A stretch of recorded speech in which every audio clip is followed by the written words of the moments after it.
بسم الله الرحمن الرحيم. اللهم صل وسلم وبارك على سيدنا محمد. النهارده يا جماعة فطارنا سهل وبسيط خالص، وما خدش معانا وقت ولا خد مننا اي مجهود، وفي نفس الوقت برضو فطار يعني تقدر تقول كده خفيف، ومن غير بقى شرب ولا خضار ولا تسبيكات وحاجات من دي. المهم هنعمل النهارده بقى، هنبدأ الفيديو بتاعنا. آه، اول حاجة عملناها رز بالخلطة يا جماعة.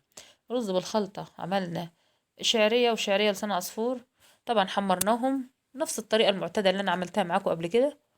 يعني بنحمرهم اول ما لونهم كده يبقى ذهبي، بنزل بكوباية رز. تمام. وبنزل بقى بالتوابل بتاعتي. وانا بحمر بقى الشعرية بحط بقى عود قرفة، ورق لورا، يعني كده واحدة لومي. دي حاجات من اللي هي المنكهات دي يا جماعة، بتنكه معايا الرز، وبتخلي الرز بطعم الرز معانا، وبخلي الرز ريحته حلو طعمه اجمل كمان. تمام. حطينا بقى معلقة صغيرة كركم، والتوابل بتاعتنا، ومكعبين مرق. ده الرز بالخلطة يا جماعة، برضو زي ما انا قلت في العزايم في مناسبات في اي حاجة. والرز ده منقذ جدا يا جماعة، وفي نفس الوقت طعمه بيبقى حلو. هنا طبعا معايا البشاميل. انا عاملة يعني ايه كمية بشاميل قليلة، او في نفس الوقت يعني تقدر تقول كده يعني نص كيلو مكرونة، مش مكترة مكرونة خلاص. معايا هنا حط حوالي يعني 4 معالق دقيق وعاملاه. حطيتهم ونزلت عليهم باللبن الحليب. وبعد ما قلبتهم كويس برضه عشان التكتلات يا جماعة أهم حاجة. أول ما بتنزلي باللبن زي ما انتوا شايفين كده، أنا فضلت أقلب فيه لحد ما التكتلات بتاعتي خلصت خالص وما فيش فيه أي تكتلات. تمام.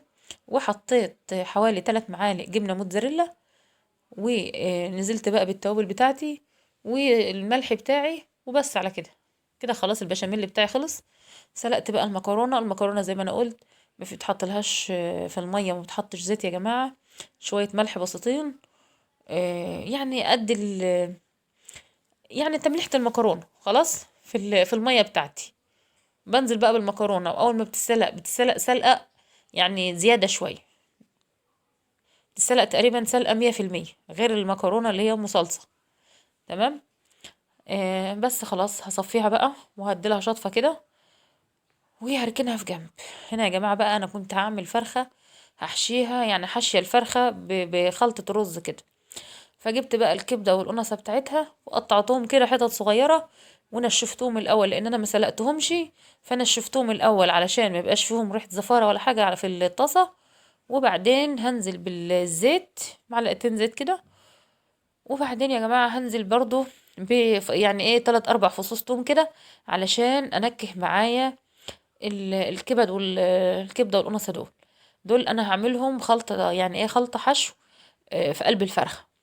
لو انت عايزة تحتفظي بيهم وتعمليها حشوة كده، ممكن تعملي نفس الخلطة وتحوشي الكبدة والقنصة خالص، تعمليها حشوة رز او حشوة فريك. تمام. هنا هنزل زي ما انا قلت بحوالي 3 4 فصوص من التوم، هشوحهم معاه يعني معاهم كده علشان ينكهوها.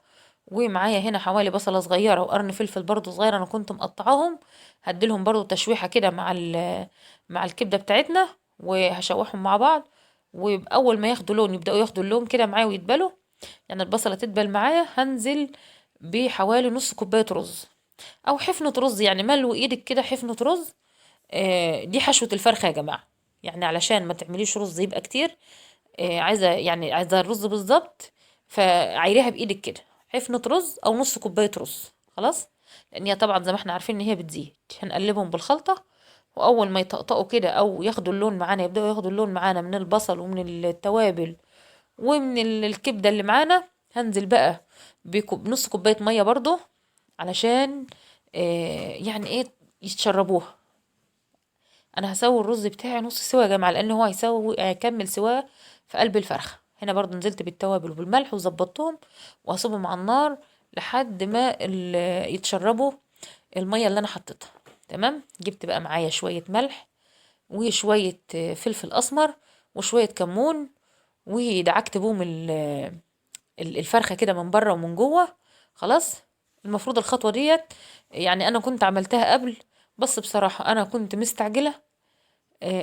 فيعني ايه عملتها كده، و يعني خلصتها. يعني ممكن انت زي ما انا قلت، انت حابه تعملي تدعكي الفرخه، ممكن تدعكيها الاول وتركنيها ساعه على ما تجهزي الخلطه بقى وتجهزي الاكل بتاعك، وبعدين تحشيها وتدخليها الفرن. تمام.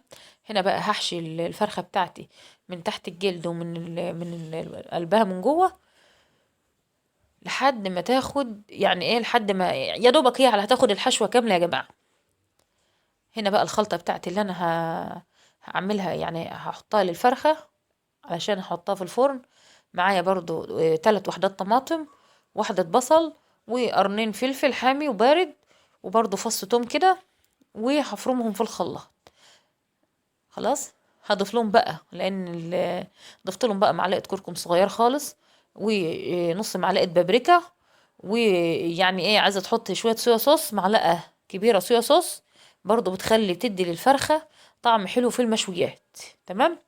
هنا طبعا انا جيت اعمل الفرخه يا جماعه، يعني جيت اكتفها كده، لقيتها من تحت كده يعني ايه، الحته بتاعتها مش مظبوطه يعني، الظاهر، وهي يعني انا شاريها جاهزه كده يا جماعه، فمتشاله يعني. خلاص. هنا بقى غطيتها بورق حراري او ورق سلوفان، وحطيتها في الصينيه، وهدخلها الفرن. انت حابه بقى حطيتها في التتبيله كده وحابه تركنيها شويه اركنيها، زي ما قلت لكم انا كنت مستعجله، فعشان كده انا ما ركنتهاش، فدخلتها في الفرن على طول. وهشتغل انا كنت جهزت المكرونه، سلقت المكرونه وعملت البشاميل، لسه اللحمه اللي ما اتعصجتش. خلاص. طبعا عصاج اللحمه معروف زي ما احنا بنعصجه مع بعض كل مره. معايا واحده بصل، قرنين فلفل، وهنزل باللحمه بتاعتي هديلهم تشويحه كده، يعني علشان يعني ريحه البصل تطلع كده على النار الاول، وبعدين بنزل باللحمه. خلاص. اول ما احس ان هي خلاص غيرت اللون وبدات يعني تدبل معايا، هنزل بالتوابل بتاعتي، توابل اللحمه بقى، شويه كمون، وهظبطها، وشويه ملح برضو هظبط لها الملح بتاعها، وهديلها تقليبتين كده وهطفي عليها. تمام. ما فاضلش معايا بقى غير ان انا اجهز المكرونه بالبشاميل. حطيت هنا معايا يعني حوالي كبشه كده على المكرونه، وهعملها النهارده يا جماعه في اللي هو الطبق الحراري ده، يعني برضو بينجز معايا. خلاص. وعلى فكرة يا جماعة، يعني اللي بيسألوا على الطبق الحراري ده لو عملوا فيه المكرونة وكده، لا الطبق ده يا جماعة حلو جدا ومنجز، وينفع في العزايم او في الخروجات، لو انت هتعملي الاكل وخارجة مثلا او كده، ممكن تعملي فيه الاكل. وعلى فكرة ما بيحرقش الاكل ولا حاجة، جميل جدا في الاستعمال. تمام. هنا برضو انا سويت فيه المكرونه البشاميل، انا يعني قصدت اعمل فيه، لان كانت في واحده مثلا، واحده حبيبتي كده من المتابعين، فكانت سالتني عليه، فانا حبيت اعملها واوريها لها. تمام. هنا بقى هنزل بكمية المكرونة، وهظبط البشاميل بتاعي.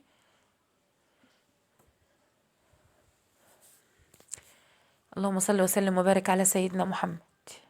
طبعا يا جماعة الفترة اللي جاية ان شاء الله، زي ما قلت لكم سامحوني، انا الفترة ديت يعني، يعني الحمد لله انا بس يعني تعبانة شوية. ان شاء الله هنبدأ بقى الفترة الجاية برضو هنعمل الكحك والبسكوت مع بعض. كل سنة وانتم طيبين. خلاص يا جماعة رمضان شهر البركة وشهر الخير. خلاص. كل سنة وانتم طيبين يا رب، ويعود علينا وعليكم الأيام بخير. هنا زي ما قلت لكم الأكل، الفرخة اهي، خلاص اتحمرت معايا استوت، والمكرونة وده الرز بتاعنا. أنا طبعا يا جماعة عشان تعبانة فخلصت الأكل ودخلت نمت بصراحة كده، ما قمتش يعني إلا بعد أما الأذان أذن، فعشان كده ما جبتش الأكل وهو مغروف. أتمنى فيديو النهاردة يعجبكم. السلام عليكم ورحمة الله وبركاته.